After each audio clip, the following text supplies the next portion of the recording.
하나님이 이렇게 이스라엘 백성들에게 말씀합니다. 내가 거룩하니 너희도 거룩할지어다. 레위기에 중요한 세 가지 주제가 되는 단어가 있다라고 말씀을 드렸습니다. 첫 번째는 거룩입니다. 두 번째는 희생입니다. 세 번째는 구속입니다. 거룩이라는 뜻의 본래적인 의미는 분리한다라는 의미입니다. 그러니까 이 세상을 본받고 이 세상과 타협하면 거룩한 삶을 사는 것이 아닙니다.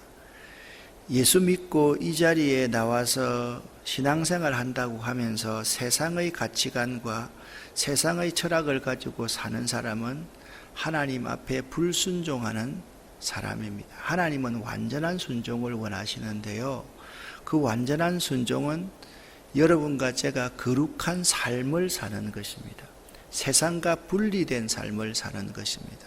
하나님이 우리에게 원하시는 것은 어떻게 보면 딱 한 가지입니다. 세상과 구별된 삶을 살아라 라는 것입니다.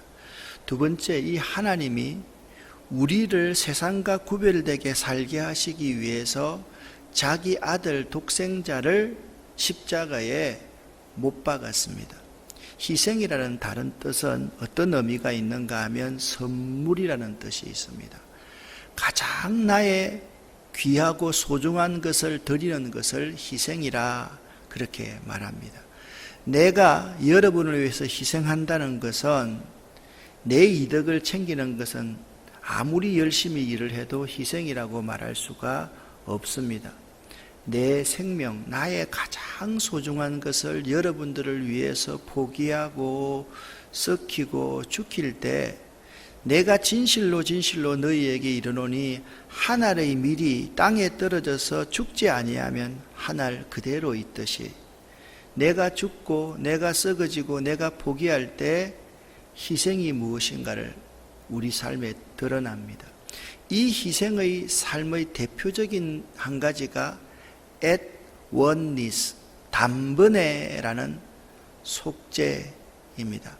단번에 자신의 몸을 십자가에 내어줌으로 말미암아서 온 인류의 죄를 구원하신 예수 그리스도, 그분만이 속죄의 귀한 희생 제물이셨다. 그분이 참 거룩한 하나님 앞에 순종하는 삶을 살았다라는 것을 알 수가 있습니다. 자, 레위기의 세 주제를 생각하면 우리는 성경 66권을 읽습니다. 66권을 읽으면요, 성경이 참 신기한 것은 뭐냐 하면 한 권 속에 66권이 다 들어 있습니다. 각 한 권 속에 예수 그리스도가 다 들어 있습니다. 구약이 이해가 안 되면 신약의 관점에서 구약을 보면 구약이 다 이해가 됩니다. 신약이 해석이 안 되면 구약으로 보면 신약이 다 해석이 됩니다. 성경은 성경을 가지고 해석하는 방법이 가장 완벽한 해석 방법입니다. 그래서 이 하나님의 말씀인 이 성경이 1.1획도 무효한 하나님 말씀임을 믿는 것이 너무나도 소중한 것입니다. 자, 오늘 11장, 12장, 13장, 14장, 15장, 이 엄청난 장을 여러분과 제가 이 짧은 시간에 함께 요약해야 됩니다. 말씀드렸듯이 1장부터 7장까지에서는요, 제사, 그리고 제사법, 제사를 드리려면 반드시 필요한 제물에 대해서 1장부터 7장까지 언급하고 있습니다. 자, 1장부터 7장까지 5대 제사가 있습니다. 그 5대 제사를 여러분들이 잘 기억할 수 있어야만 됩니다. 그리고 4가지의 제사법을 기억을 합니다.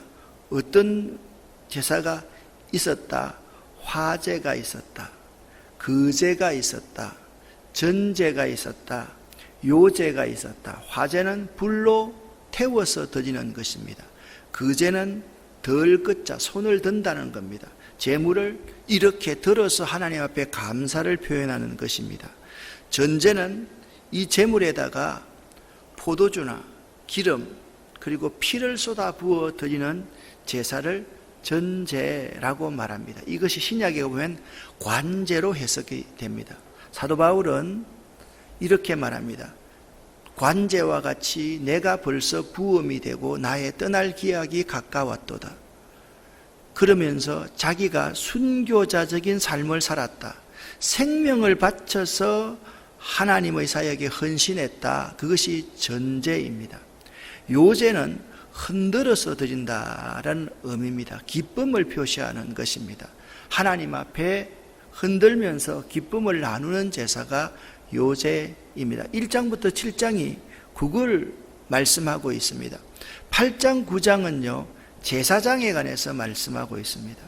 대제사장은 어떤 사람이 되어야 됩니까? 하나님이 성별하여 세운 자가 제사장이었습니다. 아론과 그의 네 자녀가 제사장의 역할을 감당하고 아론은 대제사장이었습니다. 그런데 아론에게는 4명의 아들이 있었는데 나답과 아비후 이 두 사람은 어제 10장을 읽었습니다. 다른 불을 드리다가 죽임을 당했습니다. 왜 다른 불을 드렸습니까? 거기 10장 8절부터 11절까지 말씀을 보면 아론의 후손들은 포도주와 독주를 먹어서는 안 된다라고 하는 말씀을 보면 그들이 술을 마시고서 대제사장의 직을 감당하다가 다른 불을 들여서 죽임을 당했음을 알 수가 있습니다. 여하튼 8장부터 10장까지는 아론 가문의 몰락까지 대제사장의 예복과 모든 예법에 대해서 말씀하고 있습니다. 오늘 읽은 11장부터 15장까지가 11장에는 정결한 짐승과 부정한 짐승에 대해서 말하고 있습니다. 12장에는 정결한 사람과 부정한 사람에 대해서 말씀하고 있습니다. 13장, 14장에는 문둥병, 나병에 대해서 말하고 있습니다. 15장은 유출병, 피가 아래로 흐르는 병에 대해서 말하고 있습니다. 그러니까 여러분 보세요. 가장 귀한 생명을 하나님 앞에 드릴 때는 피를 드려야 됩니다. 그의 제사함이 있습니다. 그런데 이 피가 하나님께로 향하지 않고 땅으로 흐르는 것은 다 부정한 것입니다. 그렇게 이스라엘 백성들은 해석했다라는 것을 알 수가 있습니다. 그래서 레위기의 주제가 바로 11장부터 15장까지 해서 나옵니다. 11장 45절을 다시 한번 세 번째 읽으면서 암송하겠습니다. 함께 읽습니다. 나는 너희의 하나님이 되려고 너희를 애굽 땅에서 인도하여 낸 여호와라. 내가 거룩하니 너희도 거룩할지어다. 아멘. 하나님은 이스라엘로 하여금 결국에 심령의 정결에 힘쓰도록 하시기 위한 계획을 가지고 있었습니다. 이처럼 죄의식을 모르는 자들에게 이러한 외부적인 부정함을 배척하는 예민한 감각이 사실 필요합니다. 말씀드렸듯이 11장은 부정한 동물에 대해서 말하고 있고 12장은 부정한 사람과 정결한 사람에 대해서 말씀하고 있습니다. 13장은 나병의 판별법에 대해서 말하고 있고 14장은 나병 환자의 정결 예법에 대해서 말씀하고 있습니다. 나병 환자가 깨끗해졌을 때 제사장에게 보이라. 제사장의 선고 후에 다시 자기의 집으로 돌아올 공동체 안으로 돌아올 수 있었습니다. 8일 후에 정결함을 받고 나서 8일 후에 하나님께 이런 제물을 드려라. 예? 그런 내용들이 13장과 14장에 나오고 있습니다. 15장에는요, 유출병자, 그러니까 남자의 유출병이 있습니다. 그리고 성생활, 그냥 부지 중에 설정을 하거나 성생활을 통해서 나는 피 흘림이 있습니다. 이것도 부정한 것입니다. 여자의 유출,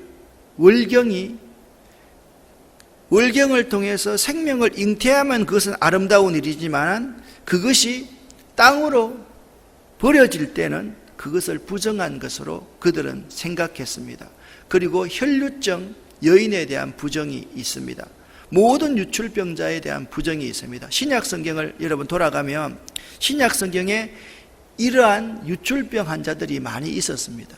유출병자들은 구약에 의하면 하나님 앞에 나올 수 있는 사람입니까? 절대로 못 나옵니까? 절대로 못 나옵니다. 그런데 유출병을 앓는 여인이 있었습니다. 어떤 문제를 가지고도 고칠 수 없는 사람입니다. 이 사람이 예수님께 다가와서 어떻게 합니까? 예수님의 옷자락을 만집니다. 그가 고침을 받았습니다. 예수 그리스도는 구약 성경에 올 수 없다라고 생각하는 사람까지 다 형제로 친구로 그들을 고쳐주기 위해서 만나주시는 분임을 레위기는 우리에게 그림자로 보여주고 있습니다. 그러면 1장부터 마지막 27장까지의 전체적인 내용 가운데 11장과 15장을 한번 생각해 보도록 하겠습니다.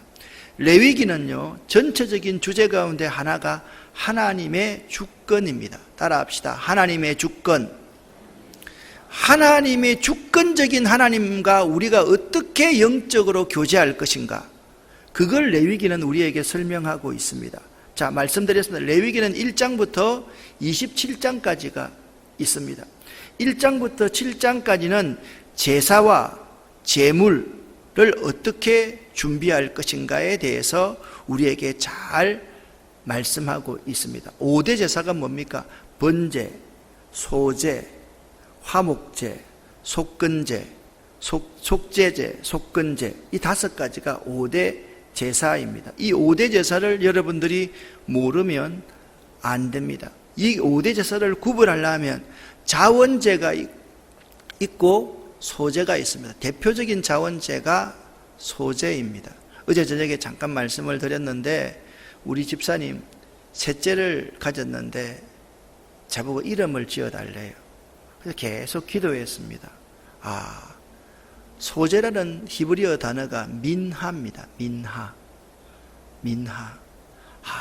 잘게 부서워서 드리는 겁니다. 매일 드리는 겁니다. 하나님 앞에 감사를 표현하는 겁니다. 그래서 아이, 뱃속에 있는 아이 이름을 박민하라고 지었습니다. 이 아이가 평생 하나님 앞에 자기 자신을 정결하게 부서워서 드리는 소제의 삶을 살았으면 좋겠다. 그 이름을 한번 지어서 드렸습니다. 8장부터 10장까지는 이 제사와 제물을 다루는 제사장에 대해서 말씀하고, 특별히 제사장 위임식에 대해서 말씀을 하고 있습니다. 성직에 대해서 말씀하고 있습니다. 그런데 10장에서는 아론 가문의 비극을 말씀하고 있습니다. 왜? 나답과 아비후가 다른 불을 들이다가 죽임을 당했다라는 사실을. 그래서 여러분 알아야 됩니다. 우리가 성직을 받는 것이 매우 영광스러운 일이고 내 일생 일대에 이것보다 더 소중한 일이 없습니다. 그런데 성직을 잘못 받으면 그것만큼 큰 저주가 없다라는 사실을 알아야 됩니다. 99.9%의 사람이 성직을 받고 나면, 기름 부음을 받고 나면 다 교만해집니다. 여러분은 0.1%의 그럼에도 불구하고 끝까지 겸손한 사람이 되어야만 하는 것입니다. 자, 16장은 대속죄일. 레위기를 읽으면서 16장을 모르면 안 됩니다. 대속죄일이 16장에 기록되어 있다라는 것입니다. 제가 16장부터는 키르키스 갔다 와서 여러분과 함께 강의하도록 그렇게 하겠습니다. 17장부터 22장까지는 속죄함을 받고 난 사람이 어떻게 살아요? 속죄함을 받고 난 사람은요, 거룩한 삶, 하나님 앞에 거룩한 삶을 살아야만 됩니다. 그것이 성화, 하나님께 나아가는 길입니다.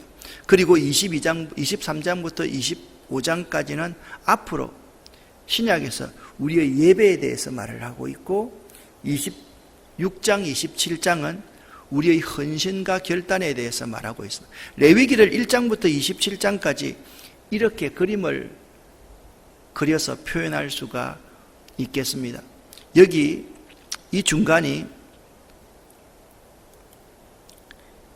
여기가 큰 대못입니다. 여기 나오는 이것이 예수님께서 쓰셨던 가시면류관입니다. 예수 그리스도 이 한 분을 보내시기 위해서 구약 성경에서 그 예수 그리스도를 예표하는 그림자로서 하나님께서 이스라엘 백성에게 뭘 주시나? 율법의 말씀을 줍니다. 율법의 말씀을 주시고 나서 그들과 언약을 맺습니다. 출애굽기 24장에 언약을 맺습니다. 언약을 맺고 나니까 그들이 선민이 되고 그들이 제사장의 나라가 되었습니다. 그리고 나서 하나님이 이스라엘 백성에게 명령합니다. 어떤 명령을 합니까? 회막을 지어라, 성막을 지어라 라고 말씀합니다. 이 성막은 하나님과 교제하기 위해서, 하나님께 나아가기 위해서, 하나님의 임재를 눈으로 체험하기 위해서 하나님께서 성막을 지으라고 그랬습니다. 이 성막에는 7가지의 중요한 요소가 있습니다. 오른쪽 동문을 향해서 딱 들어가면 제일 먼저 번제단이 있습니다. 그 다음에 물두멍이 있습니다. 그리고 성소에 들어가면, 그 성막 안에 들어가면 오른쪽에 떡상이 있습니다. 진설병이 있습니다. 왼쪽에 촛대가 있습니다. 황금 촛대가 있습니다. 지성소를 구별해야 됩니다. 휘장을 가지고 공교히 짠 것을 가지고 지성소와 성소를 구별하는 휘장을 만들어 놓았습니다. 지성소 바로 앞에는 분향단이 있습니다.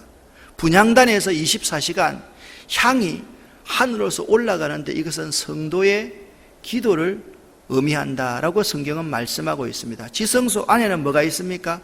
언약궤, 법궤, 정극궤가 있습니다. 이 정극궤 안에는 3가지가 들어 있습니다. 하나는 십계명 돌비, 두 번째는 아론의 쌍난 지팡이, 세 번째는 만나. 이것이 무엇이냐? 만나가 들어요. 하나님의 임재의 상징입니다. 이 성막이 보여주시는 것, 이 성막을 통해서 이스라엘 백성들은 하나님 앞에 제사를 지내야 됐습니다. 그래서 제사를 지내려고 하면 제물이 필요했고, 제사를 지내려고 하면 대제사장이 필요했고, 제사장이 필요했습니다. 그런데 사람들이 하나님께 나아가서 죄를 속하려고 하니까 부정한 것이 있습니다. 부정한 동물이 있고 부정한 사람이 있습니다. 그러니까 그 죄를 씻기 위해서는 부정한 것을 정결하게 만들어야 됩니다. 그것이 1장부터 15장까지의 내용입니다. 그래서 여러분 보시면 제사와 제물, 이것은 레위기 1장부터 7장에 있습니다. 제사장에 대해서는 8장부터 10장에 있습니다. 그리고 11장부터 15장은 정함과 부정함이 있습니다. 모든 백성들이 정함을 받기 위해서 하나님께 그들이 나아가는 것이 아닙니다. 백성들의 죄를 사하기 위해서 세상의 종교는 인간이 자기 문제를 해결하기 위해서 하나님께 나아가야 했지만, 하나님은 하나님이 친히 하늘 영광을 버리고 이 땅에 오셨습니다. 그래서 우리들 구원받을 수 없는 부정한 사람들을 의롭다고 인정해 주었습니다. 할렐루야. 그것이 예수 그리스도의 사랑입니다. 여러분과 제가 죄인입니다. 그런데 예수 그리스도가 우리를 덮어주시기 때문에 죄인인 동시에 의인입니다. 이것을 심을 유스티스 에트 페카토르라고 이야기를 합니다. 우리는 죄인인 동시에 의인입니다. 왜? 예수 그리스도 때문에 그렇습니다. 그래서 하나님이 오시는 길에 대해서 레위기 1장부터 15장까지에서 말씀하고 있습니다. 대속죄일, 1년에 단 한 번 대속죄일 날 대제사장이 지성소 안으로 들어갑니다. 지성소에서 짐승의 피로 백성들의 죄를 사합니다. 이 대제사장은 3가지의 사역을 하도록 되어 있습니다. 첫 번째, 중보의 사역을 통해서 백성들의 죄를 사함받게 하는 사역입니다. 대제사장은 절대로 백성들이 왜 죄 지었느냐 정죄하지 않습니다. 백성들의 죄를 자기가 다 짊어지고 나아가서 하나님 앞에 죄를 사하는 중보자의 역할을 하는 사람이 대제사장입니다. 두 번째, 대제사장은 제사의 일을 감당합니다. 오늘날 말하면 예배의 일을 감당하는 사람이 대제사장입니다. 그리고 대제사장의 마지막은 두 손을 들어서 축복하는 일을 담당합니다. 베드로전서 2장에 우리를 왕같은 제사장이라고 말할 때 우리는요 반드시 중보자로서의 사역을 할 수 있어야 되고, 예배자로서의 사역을 할 수 있어야 되고 축복자로서의 사역을 할 수 있어야만 되는 것입니다. 그래서 16장의 대속죄일은 예수 그리스도의 십자가의 그 사랑과 은혜를 우리에게 예표로 보여주고 있는 것이 레위기 16장입니다.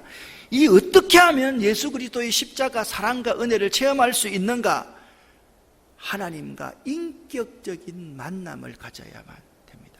인격적으로 만나지 않고 거듭나지 않으면 진정한 구원을 얻을 수가 없습니다. 그리고서 예수 그리스도를 만나고 나면 우리는 끝까지 하나님에게로 나아가야만 합니다.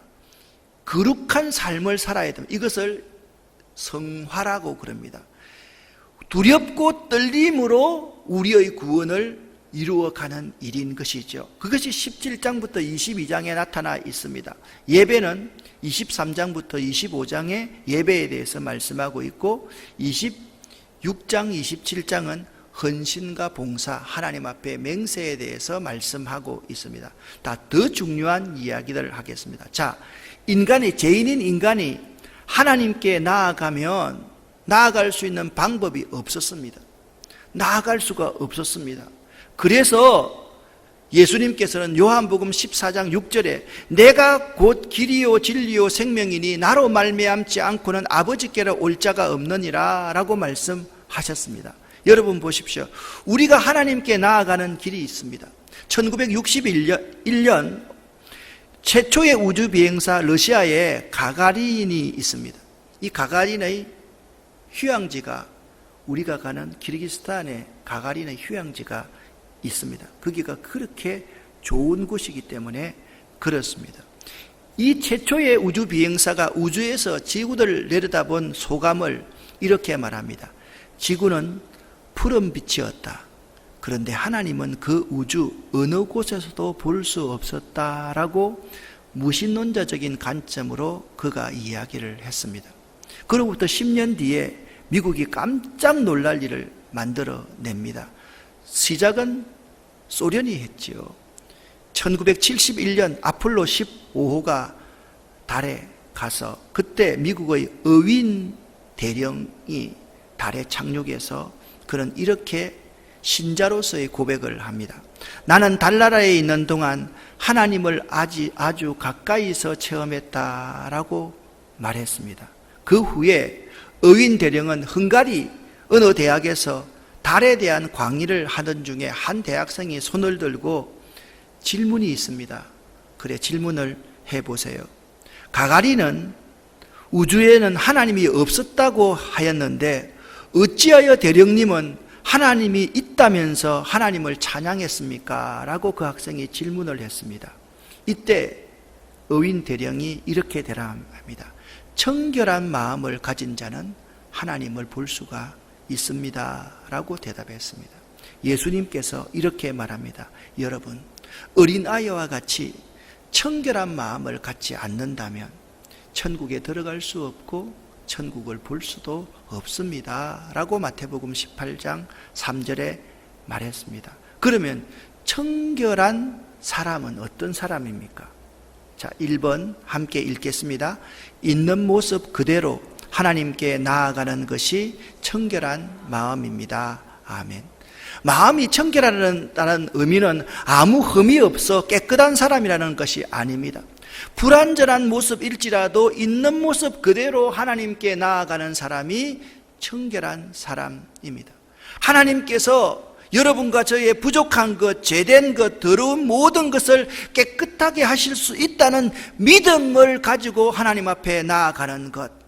내가 청결하지 않고 의롭지 못할지라도 하나님께서 죄인인 나를 받아주시고 회복시켜 주시라는 확신을 가지고 나아가는 사람, 그 사람이 청결한 사람입니다.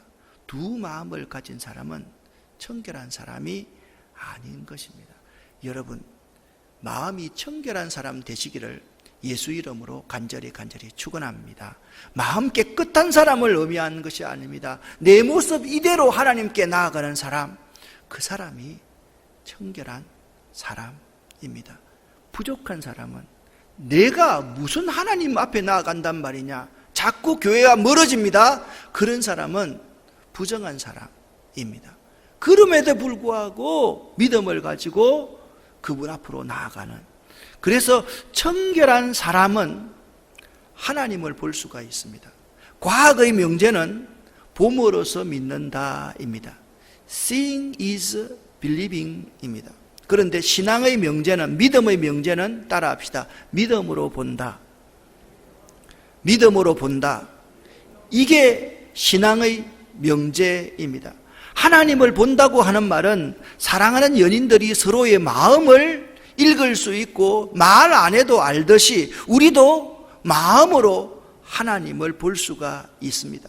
하나님을 본다는 것은 믿음으로 삶의 자리에서 하나님을 체험하는 것을 말하는 것입니다. 하나님과 가까운 교제를 나누는 것입니다. 그래서 그 회막을 만들어 놓고 거기에서 하나님을 볼 수 있고 체험할 수 있게 만들었습니다. 세 번째, 청결한 마음이 있는 자에게 하나님은 청결한 삶을 허락하십니다. 청결하게 된다는 말은 헬라어 카타로스라는 단어를 씁니다. 이 말은 순수하다, 더럽지 않다는 뜻으로 구약에서 150번, 신약에는 28번 사용되고 있습니다. 깨끗한 옷, 순금, 불순한 것이 개입되지 않는 순수한 마음을 가리켜 카타로스라는 말을 사용합니다. 하나님과 우리 사이에도 불순한 것들이 참 많이 있습니다. 자존심, 이기심, 열등감, 시기심. 이 시기심이 없어지려고 하면 내 모습 이대로 예수 그리스도께 나아가면 됩니다. 나에게로 나아오라. 세상에 있는 모든 무거운 짐을 가진 자들아, 수고하고 무거운 짐을 진 자들아, 다 내게로 오라. 내가 너희를 쉬게 하리라. 마태복음 11장 28절 말씀입니다. 내 모습 이대로 주님께 나아가면 주님께서 내 자존심, 이기심, 열등감, 시기심 등을 다 내려놓게 만들어주시고 다 받아들일 수 있습니다. 그런 것이 청결한 삶을 살아간다라는 의미인 것입니다. 이처럼 청결한 마음을 가진 사람은 자신의 연약함, 불완전한 모습을 있는 그대로 하나님께 보여드리는 사람, 그 사람이 청결한 삶을 살 수 있는 것입니다. 그러므로 굵은색 부분을 같이 한번 읽어보겠습니다. 그러므로 우리가 하나님 앞에 나아갈 때 필요한 것은 청결한 행동이 아니라 청결한 마음입니다. 아멘입니까? 아멘입니까? 여러분과 제가 청결한 마음을 가져야 하나님을 볼 수가 있습니다. 청결한 마음은 무엇입니까? 내가 부족하다는 것을 인정하는 것입니다. 내가 죄인이라는 것을 인정하는 것입니다. 하나님 앞에 내가 아무것도 아니라는 사실을 고백하는 것입니다. 이스라엘 백성들의 모습을 한번 보십시오. 그렇게 부정한 모습으로 어떻게 하나님 앞에 나아갈 수 있었겠습니까? 그러한 부정한 몸으로 어떻게 하나님 앞에 나아갈 수 있었겠습니까? 그들이 먹는 부정한 동물들, 그걸 통해서 하나님 앞에 어떻게 의롭게 될 수 있었겠습니까? 여러분, 오늘 세 가지를 꼭 기억하시기를 바랍니다.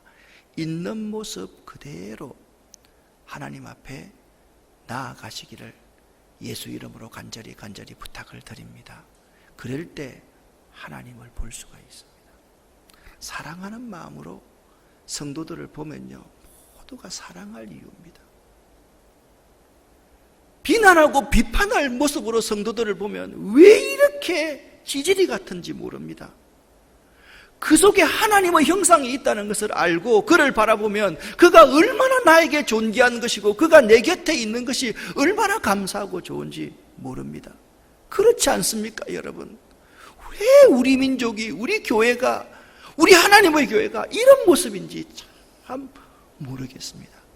청결함, 내가 죄인이다, 내가 부족하다는 걸 인정해야 됩니다. 나만 의롭고 저놈들은 나쁘다고 하니까 이렇게 싸움박질을 하는 것입니다. 내가 부족합니다. 내가 연약합니다. 내가 십자가의 사랑이 아니고 하나님의 사랑이 아니면 나는 아무것도 아닙니다라는 고백하는 이 고백이 교회 공동체 안에 우리 가운데 있어져야만 합니다. 그럴 때 청결한 삶을 살아낼 수가 있습니다. 꼭 기억할 수 있기를 예수 이름으로 간절히 축원합니다. 제가 기록해져 있는 동안에 새벽 예배 또 16장부터 잘 준비해서 여러분 만나겠습니다. 기도하겠습니다. 하나님 아버지, 예수의 보혈을 저희들과 저희들 허리에서 난 자녀와 손들에게 덮어 주시옵소서. 예수의 보혈을 저들의 직장과 일터와 사업과 저희들이 가지고 있는 비전 위에 예수의 보혈을 덮어 주시옵소서. 예수 그리스도 이름으로 축복하옵고 간절히 기도 올립니다. 아멘.